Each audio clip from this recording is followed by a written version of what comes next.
Welcome to Rework, a podcast by 37 Signals about the better way to work and run your business. I'm your host, Kimberly Rhodes, and I'm joined by the co-founders of 37 Signals, Jason Fried and David Heinemeier Hansson. We get a lot of questions about how we work at 37 Signals, being a fully remote company with employees all over the world, how we keep track of what everyone is working on. The short answer is automatic check-ins. I thought we'd spend some time this week talking about what they are and how we use them to make sure we know what's going on across the company. But first, Jason, let me ask you this. Automatic check-ins were something that was built into Basecamp 3. What were you guys doing before then? How did you know what people were working on at the company? You could say they were not automatic check-ins.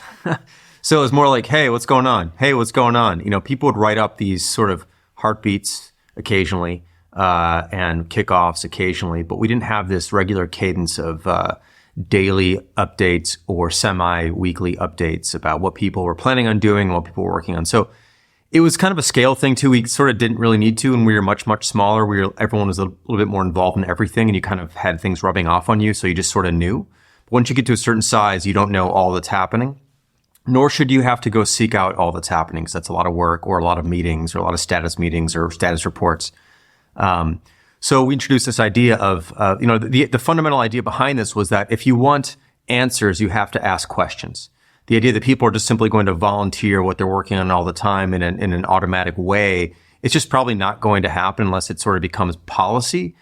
But even policy doesn't quite do it because things can always get in the way and you don't get it done. So by having a system automatically prompt everybody in the company, and everyone has to play by the same rules essentially, it's just a simple question. It's two once a week, or one once a week and once every day. The one once a week is, what do you plan on working on this week? And just a broad summary of kind of what you think you're going to be doing. And then what you do today at the end of every day, that's asked. And people typically answer that a couple times a week, but that's enough. And it's so much better than having to fish around for what's happening or to try to absorb through osmosis what's happening. It's a lot more explicit, and it's a much better system. Let me just say it again, what those two check-ins are, Jason, that you mentioned. What are you going to be working on this week? And that gets sent out every Monday morning across the country, across the company. And then what did you work on across the world? And what did you work on today are the two that get frequently sent out. Yes. And we have a few others. There's some social ones that people, like, what'd you do this weekend, which is totally optional. It's a way for people to share, like, hey, I went on this trip, or I saw my grandmother, or I took the kids biking, or whatever it might have been, which is a nice way for people who don't see each other very often because we're remote to get to know each other on a different level. So we use them for that as well. So they're social, and they're for more specific updates on work itself. I think one of the great things about automatic check-ins is that it is so compatible with remote work.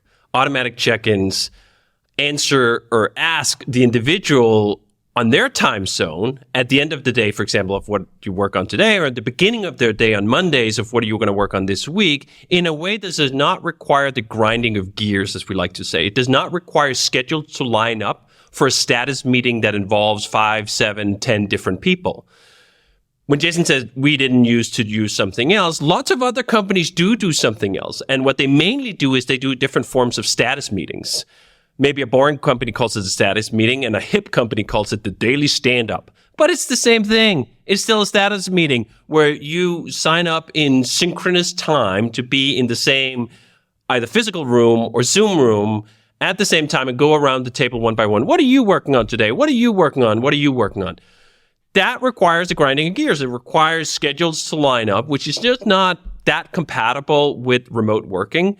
It's also just an incredibly time-consuming way to digest information.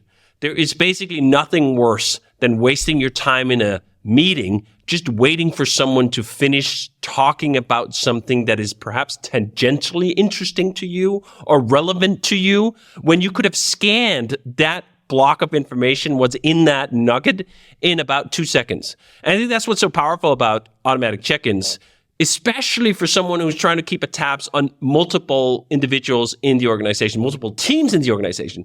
I can scan 40 check-ins in less than 5 minutes.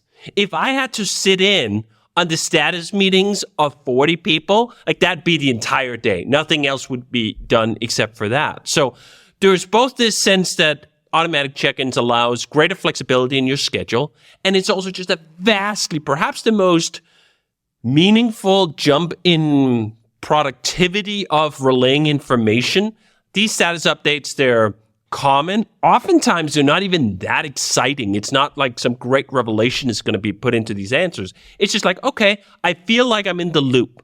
I feel like I know what's going on. That works really well for someone's manager, but it also works really well for someone's peers and peers in other teams. The problem with something like a daily stand-up is that it generally works for the 5 to 8 people block. That's a team. They'll know what they're all working on. The other team, they're not going to know.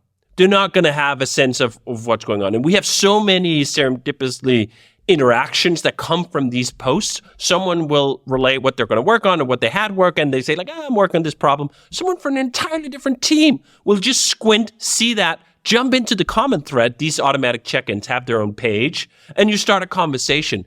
It's funny because, to me, that is basically the ideal of the water cooler. So many companies who don't like remote, they talk about the serendipity of the water cooler or just bumping into each other in the office. And you know what? It's a romantic notion most of the time that doesn't actually happen in reality. This totally happens all the time in reality, that people do bump into each other, what they're working on, and automatic check-ins makes that possible.